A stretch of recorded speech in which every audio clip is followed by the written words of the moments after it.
Your ISP router. Throw it out of the window. It's not good. Every 2 days it needs a restart because it's slow. May not have a lot of users here, maybe some guests and friends over. The internet is very slow and it's boring.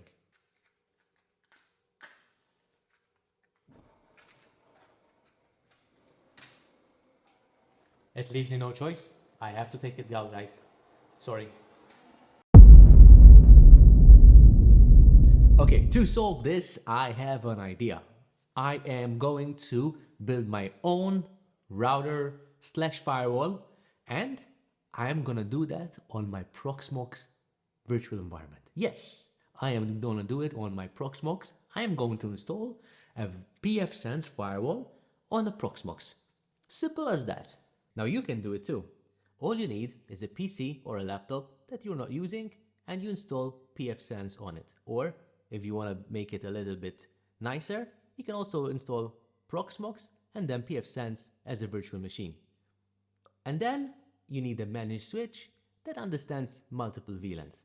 Now, if you don't know much about VLANs, I have made a video exactly for that, and it's linked above. So make sure you go and watch it, and then come back to this video. This is the way I propose to replace the ISP router. On one side, we have the ISP router, which I'm gonna put it on a separate VLAN. In my case, I'm gonna choose VLAN 998. It's just because I came up with that number. Then you have the pfSense, which will be virtualized in my case, and the WAN interface, I am going to plug it virtually to VLAN 998. And then I have the other interface, which will gonna be the LAN. So with that bit out of the way, let me show you how to do that. Let's go. Okay, the first thing, we need to go to shop.netgate.com. This is free, don't worry. We go to Netgate installer, and it's look there, it says $0. So we're gonna choose the ISO, and it says for virtual machines. You click add to cart, and then if we go to the cart section, it's gonna show us again $0, and we're gonna hit checkout. Now, before you do this, it might ask you to do some registration. As you see here, some of my details.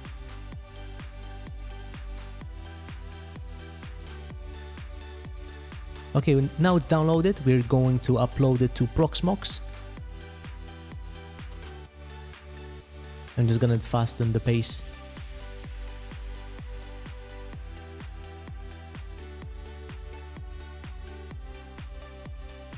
Right, so that's uploaded. Now what I want to do is I want to create a new virtual machine for our new pfSense. Just put a name in here, and I always like to do firewall 01 in case I want to spin another one. Okay, so looks like I have downloaded a previous version already. So for this video, we're gonna choose this one because this is the latest one. Here I'm gonna leave everything default. You can choose CPU, you can choose 4 cores, as many as you like. Memory, I'm gonna put 2 gig here. And network interface, for now, I'm going to leave everything default. Now we're gonna hit next, hit finish. And then what I want to do is I want to go back to the virtual machine once it's loaded, of course. And I'm gonna go to hardware, and I'm gonna add the second network interface this time.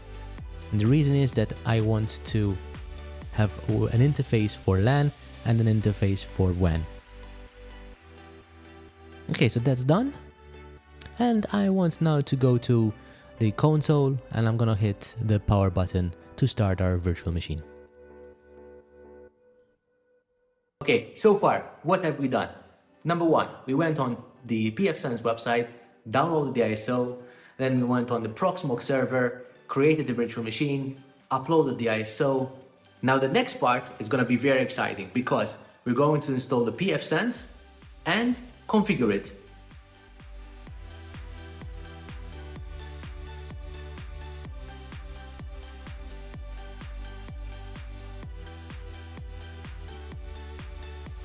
Here we're going to choose accept, and then we're going to click on the install pfSense.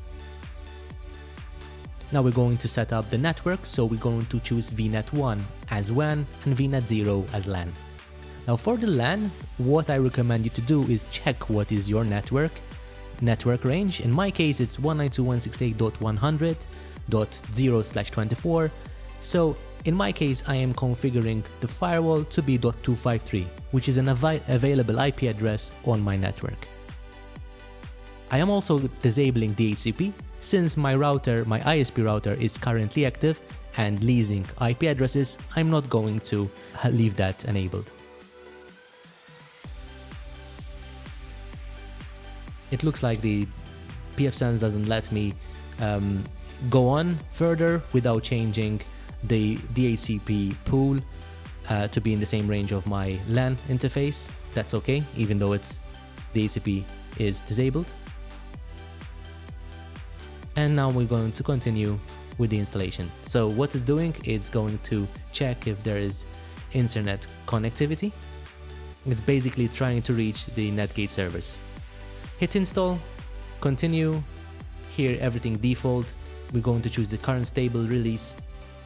Okay, installation complete. I'm going to reboot, but before I reboot, I am going to remove the CD by going to the options, edit, and untick the CD button.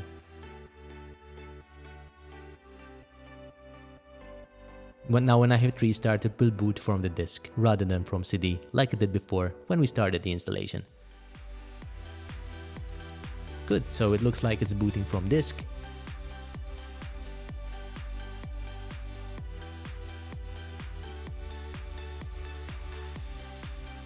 Do we want to set VLANs? No, not at the moment. So the next thing it's going to ask us is the WAN interface, which we said the VTNet1 would be the WAN and VTNet0 would be the LAN.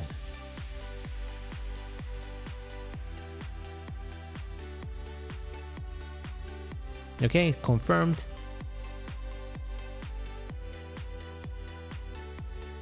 And that's setting up the interfaces.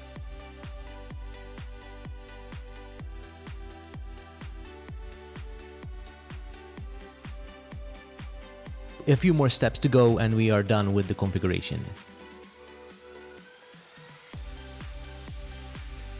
Yay! We have installed pfSense. So when you see the screen, we can now access it via web interface. So I went to the website to 192.168.100.253, which is the IP address that we have configured for the pfSense.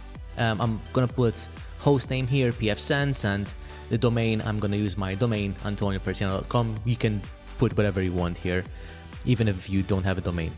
Primary DNS, I'm gonna use 9.9.9.9 and also DNS, Google DNS as well. Here you have to choose your location, and so time zone is according to wherever you are. For WAN interface, don't worry so much about it for the time being because it's something that we're gonna configure later on. Now the LAN IP address is gonna remain the same, and then put your admin password. Make sure that is a good password. I recommend you to use a KeePass to keep it safe, and also maybe use the password generator.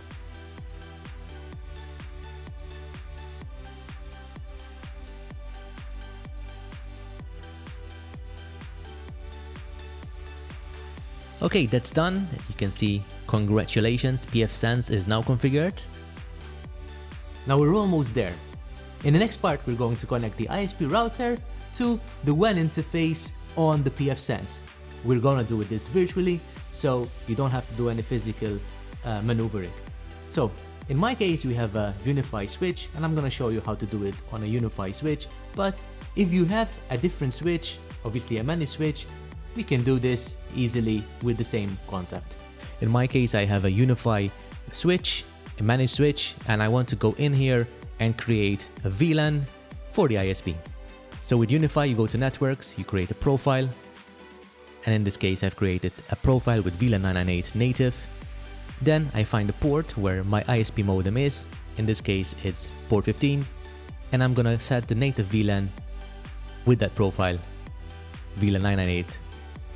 So basically, the VLAN is untagged on that port.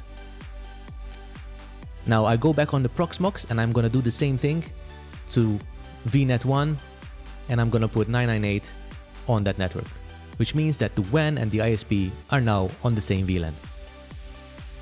When I hit apply, my internet connection will go down, and now I need to go and set up the PPPoE connection. So I go to interfaces, I'm gonna go to LAN first. I'm gonna change it to .1 because that is what I was using, so I don't have to change my other devices on the network. Then I go to WAN, and in my case I'm gonna choose PPPoE connection, put my username and password which I've gotten from my ISP, and you can do the same thing. And once you hit save,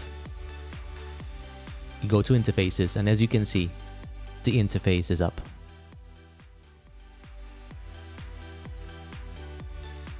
If I run a ping to Cloudflare DNS, there you go, we got a reply.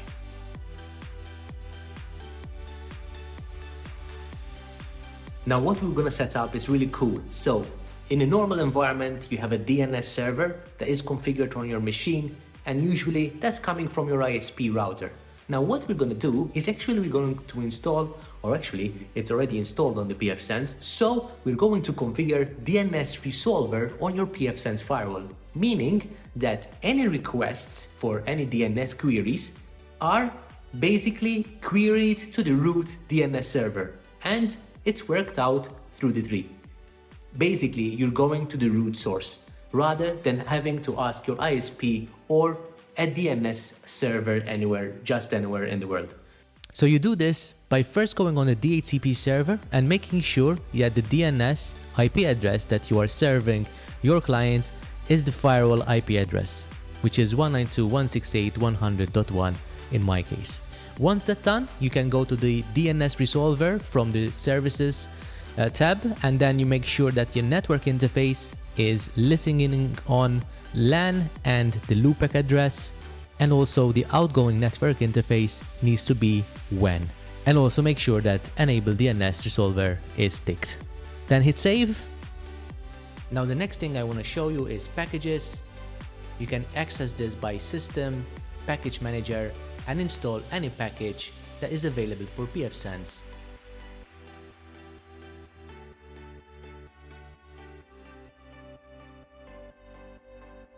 Now the next thing I want to talk to you about is SNAT or SourceNet. Basically, it's when you have the private IP addresses, in our case is the 192.168.100.0/24, and it wants to go on the internet. Now we know that the private IP addresses are not routable on the internet, therefore there is what is called SNAT being done by the pfSense. Now this is done automatically on the pfSense. Now we can also play with DNET. DNET is when you have an external public IP that you want to net to an internal LAN IP address. Example, when you have CCTV and you want to access it from the outside world, therefore you would need to do a DNET on your pfSense firewall. Now when you are doing NAT from the public IP to the LAN, I recommend you to create a separate VLAN. We normally call it a DMZ. Therefore, when you're exposing that device on the internet, if it's compromised, they don't take your whole network. And here is how to do it. We need to go on the firewall, we go interfaces, assignments, we're gonna go to VLANs, create a new VLAN. In my case, I'm gonna create VLAN 200. In the description, I'm going to put CCTV, and I'm going to choose the interface I want to put that VLAN on, which in my case is the LAN interface. Then you go to interface assignments, and you need to add the interface here too. There's another step that you need to do to enable the interface. As you can see, there's no CCTV interface. You need to go to again assignments, you click on it, and you need to take enable interface. I always like to put a description, a meaningful description, to help me differentiate between interfaces. I need to put an IP address. In this case, I'm going to put 192.168.200.1. It's a /24.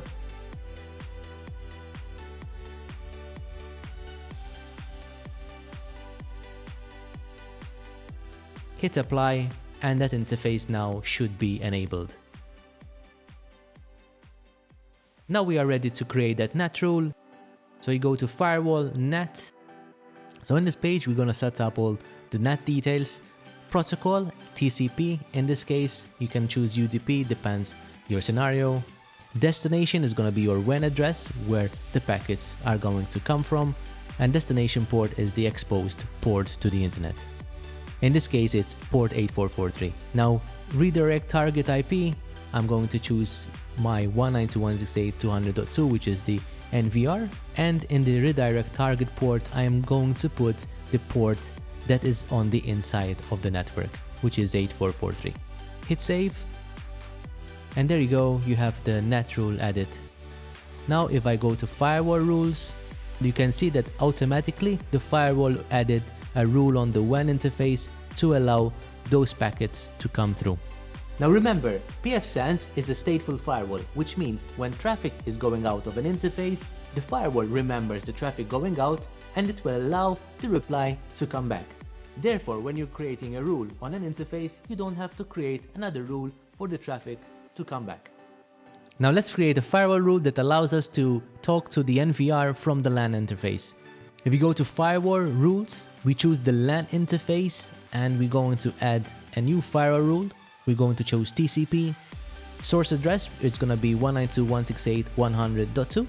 Destination, I want it to be 192.168.200.2, which is in the CCTV VLAN. Now here I always put a meaningful description.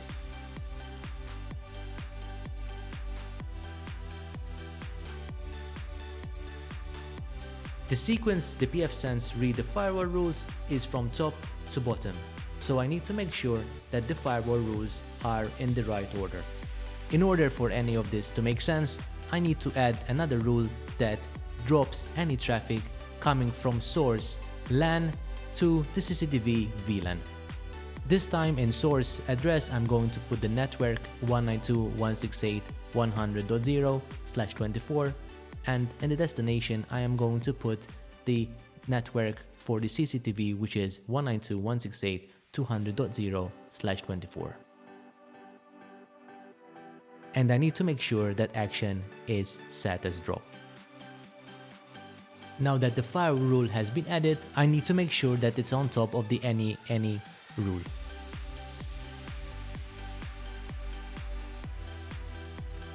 pfSense is a great firewall. I recommend you to install it, play around with it, maybe break it, reinstall it again, and this is how you learn, and this is how you become a better engineer. If you like my video, please like and subscribe to my channel. It will really help me do more videos like this.